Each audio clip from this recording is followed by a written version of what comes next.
Mais uma vez nós estamos aqui junto com você para esse momento de reflexão e a gente trabalhar no interior, porque a vida ela é de dentro para fora. E eu gostaria de expressar para você toda a minha alegria, toda a minha satisfação de estar entrando no recesso do seu lar, através do seu smartphone, onde você estiver, para que esse momento nós possamos fazer uma reflexão a respeito das Sagradas Letras e sobre a importância que a Palavra de Deus ela significa para cada um de nós. Eu, antes de falar sobre as marcas de uma mudança interior, fruto da educação genuína, eu gostaria de dizer para você que eu sou psicanalista, analista clínico, e eu cuido de pessoas que estão acometidas de síndrome do pânico, mágoa, ressentimento, depressão, ansiedade, SPA, também a ansiedade que está generalizada.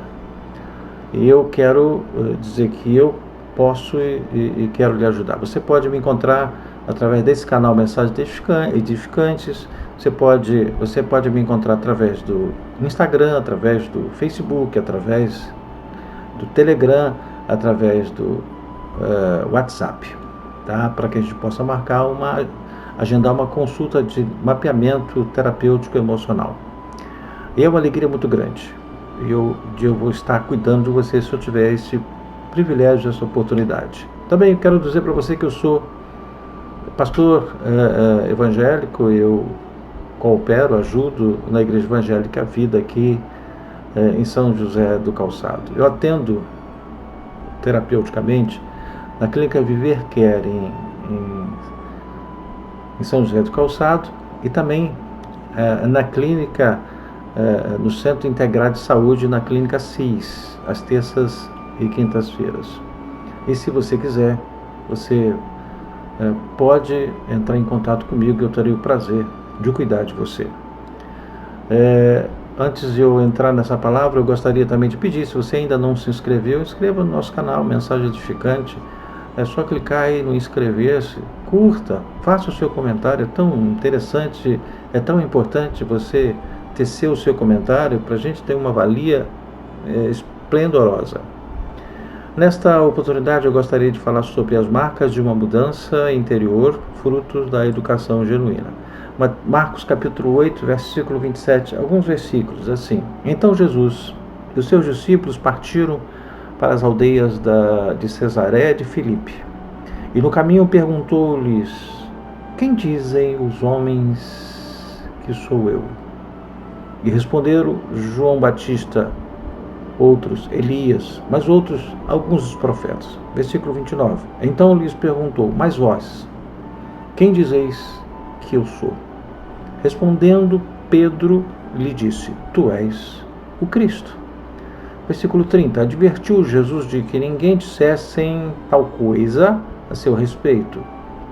31. Então começou a ele a ensinar-lhes que era necessário que o Filho do Homem sofresse muitas coisas, fosse rejeitado pelos anciãos, pelos principais sacerdotes e pelos escribas, fosse morto e que depois de 3 dias ressuscitasse. Verso 32. Isto lhes expunha claramente, mas Pedro, chamando-o à parte, começou a reprová-lo.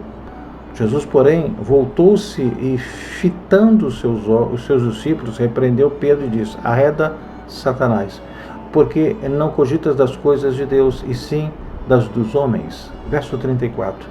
Então, convocando a multidão, e juntamente os seus discípulos, disse-lhe: se alguém quer vir após mim, a si mesmo se negue, tome a sua cruz e siga-me. Verso 35. Quem quiser, pois, salvar a sua vida, perdê-la, e quem perder a vida por causa de mim e do Evangelho, salvá-la. Verso 36. Que aproveita o homem ganhar o mundo inteiro e perder a sua alma? Verso 37. Que daria um homem em troca de sua alma? E o último versículo, verso 38. Porque qualquer que nesta geração adúltera e pecadora se envergonhar de mim e das minhas palavras, também o Filho do Homem se envergonhará dele, quando vier na glória de seu Pai com os santos anjos. Forte, né? Por volta do ano 2000 a.C., um mercador grego rico queria dar um banquete com comidas especiais. Ele chamou seu escravo e ordenou-lhe que fosse ao mercado comprar a melhor iguaria. O escravo voltou com um belo prato, coberto com um fino pano. O mercador removeu o pano e, assustado, disse: língua?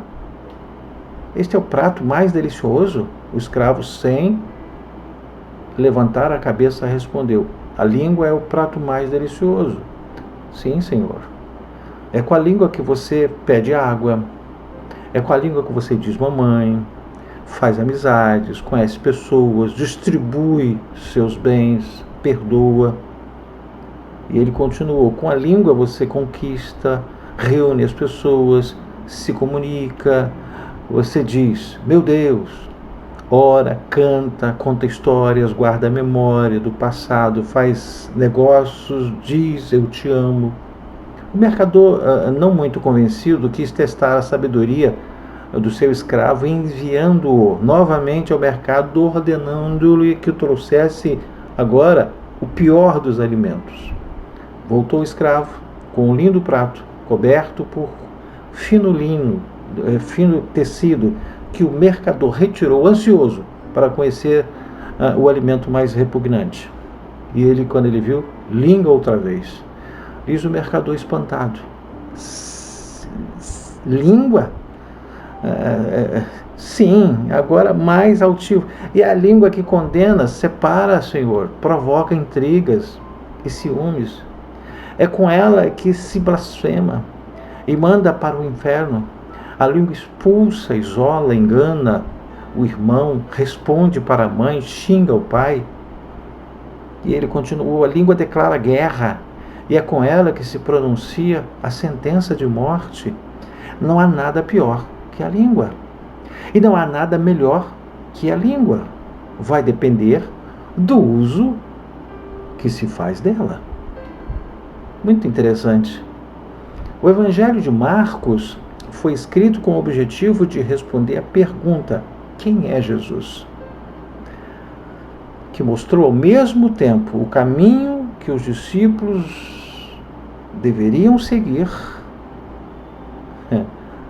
O ministério de Jesus, junto aos seus discípulos, foi desenvolvido com o objetivo de que eles pudessem por si mesmos responder acerca de Jesus e o reino de Deus. Mas o Senhor também mostrou o caminho do inferno, mesmo Jesus. Os valores de Cristo e do reino são valores novos da sociedade. Saiba que é somente por meio da educação que será possível fixar esses novos valores no ser humano e, por consequência, na sociedade em si. Acima de tudo, a educação prioriza o ser humano. A educação é uma característica do ministério de Jesus. Jesus gostava de ensinar. Jesus, em seu processo educativo com os discípulos, ele valorizou muito o ser humano. E foi através da educação que nos é proposto o plano para a vida e a missão da Igreja de Cristo aqui na Terra. A educação, como parte da missão, é o processo que a vida, o processo que visa oferecer à pessoa e comunidade uma compreensão da vida e da sociedade comprometida com uma prática libertadora, recriando a vida, a sociedade, segundo o modelo de Cristo, valores no seu devido lugar. A educação como parte da missão da Igreja é, portanto, um instrumento de compreensão e reflexão da vida para aqueles que seguem a Jesus. No texto apresentado, os discípulos foram confrontados sobre o que eles pensavam acerca de Jesus e do seu reino. Podemos perceber que algumas atitudes dos discípulos se desencontraram de todo o ensino apresentado pelo próprio Jesus. Podemos aprender com esse texto que é através do exemplo de Jesus e dos discípulos que a educação deva deixar marcas que possam caracterizar os valores de Cristo e do próprio reino. E aí você pergunta, quais são essas marcas? A primeira marca da educação genuína que gostaria de refletir com você agora é a marca da mudança de expectativas. Jesus, ele perguntou aos seus discípulos sobre o que as pessoas diziam a respeito dele. Responder essa pergunta poderia parecer fácil e simples. Entretanto, ao vermos a diversidade de respostas, percebemos ser uma pergunta muito difícil. Muitas respostas eles afirmaram, muitas afirmações. Essa afirmativa é em decorrência de que no interior de cada resposta sempre ficam subentendidas as expectativas que cada pessoa tem do próprio Cristo. Conforme esta expectativa, preste atenção, aparece uma resposta à pergunta sobre quem é Jesus. Diante de tantas respostas e expectativas, Jesus então transferiu a pergunta para os seus discípulos e recebeu a resposta de Pedro, que disse: Tu és o Cristo. Essa resposta de Pedro pode parecer uma resposta evidente, se somente não ocultasse a expectativa de Pedro.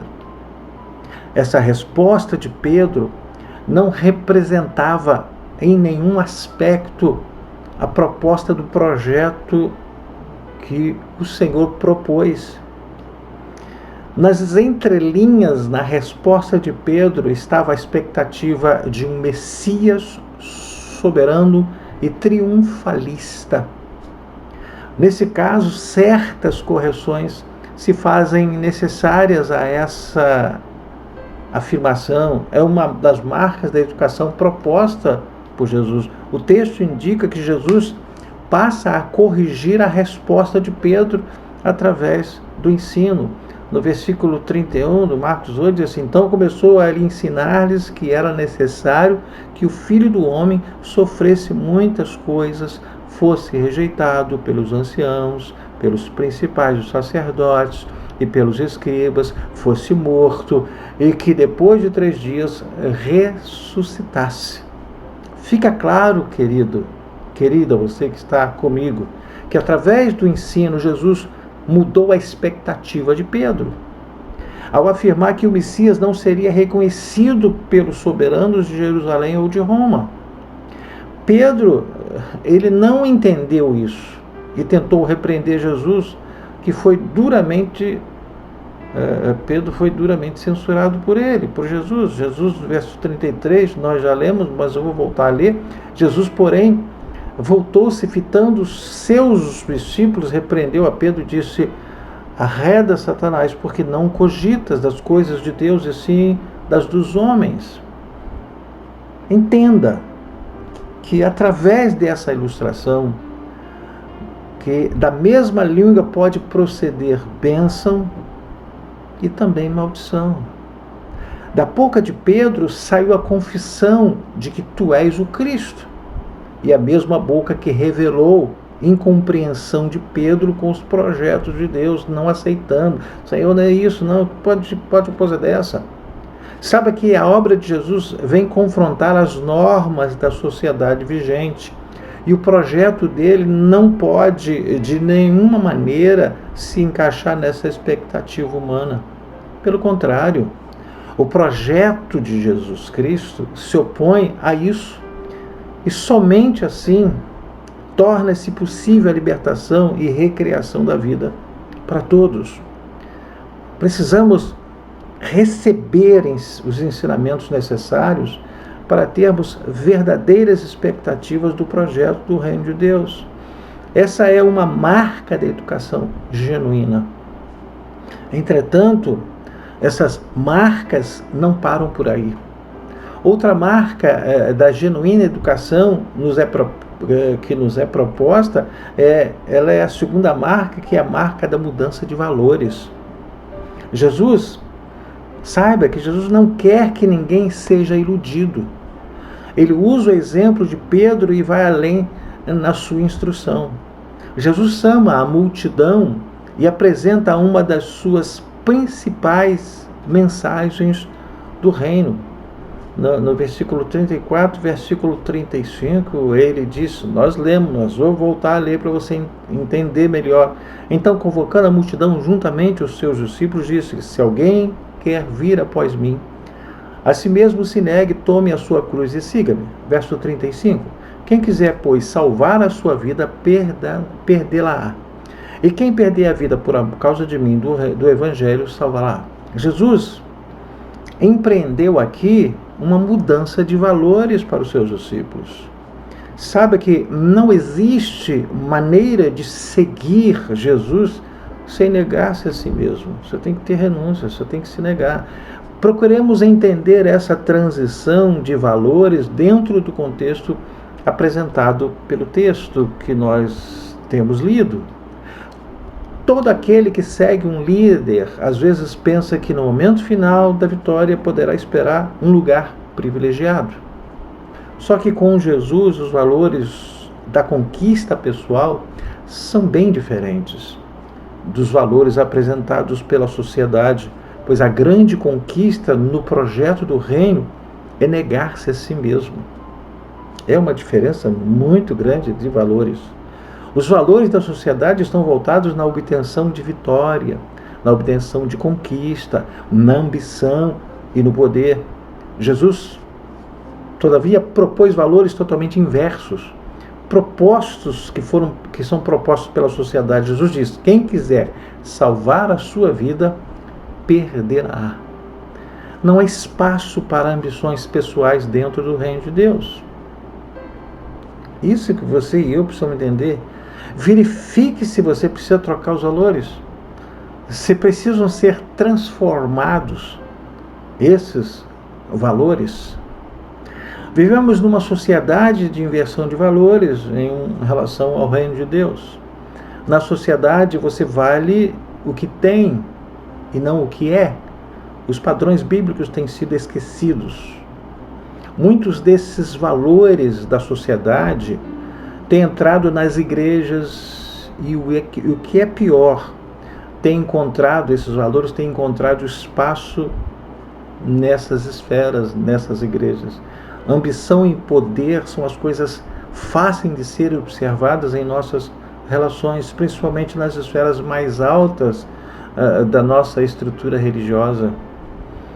A competição tem tomado o lugar da solidariedade, que afirma e confirma que muitos têm usado padrões antibíblicos, como na avaliação de ministérios.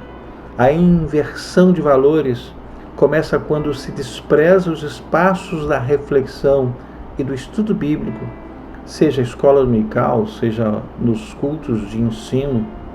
Eu começo a trocar os valores, eu preciso inverter os meus valores. E a terceira marca, a marca da mudança de atitudes. Diante de todos os desafios propostos pelo texto que nós lemos, somos também chamados a mudar nossa atitude. Constantemente o homem toma uma atitude de omissão diante de tantas coisas que ferem os princípios bíblicos. Há omissão quando não há ensinamento sobre verdades eternas de Deus. O texto nos é muito claro no versículo 38 do capítulo 8 de Marcos. Olha só o que ele diz, nós lemos lá no início. Porque qualquer que nessa geração adúltera e pecadora se envergonhar de mim e das minhas palavras, também o Filho do Homem se envergonhará dele. A palavra de Jesus, ela foi bastante dura, mas a situação, naquele momento, requeria isso. A partir daí, se entende qual deva ser nossa mudança de atitude. Precisamos seguir o exemplo de Jesus através da sua palavra. Doa quem doer, a palavra não pode ser omitida, não basta ser espectador descomprometido. Temos que nos empenhar pela causa de Cristo. A prioridade de Jesus era não se envergonhar de sua mensagem, e todos nós somos desafiados a exatamente isso. Tem gente que tem medo, tem gente que tem vergonha de dizer que é cristão. O seu testemunho, às vezes vai, mas eu não sei falar. Mas as atitudes, elas podem expressar e elas vão falar o que você precisa ser. Jesus é o nosso exemplo de maior educador. Isso nos é demonstrado nesse texto do Evangelho de Marcos. Marcos nos demonstra que podemos ter esperança no projeto de Jesus. Basta o colocarmos como padrão no processo de ensino-aprendizagem. Certamente as coisas elas serão bastante diferentes. Que nós possamos estar dispostos a mudar de expectativas, de valores e de atitudes, que de nossa boca proceda bênção e não a maldição, que nosso ensino seja abençoador, que sejamos pastores, irmãos religiosos, comprometidos com o padrão de ensino de Jesus Cristo. Eu vou estar orando por você. Pai, no nome de Jesus, eu quero te agradecer por esse precioso momento e que possamos ter os nossos valores mudados, as nossas expectativas mudadas.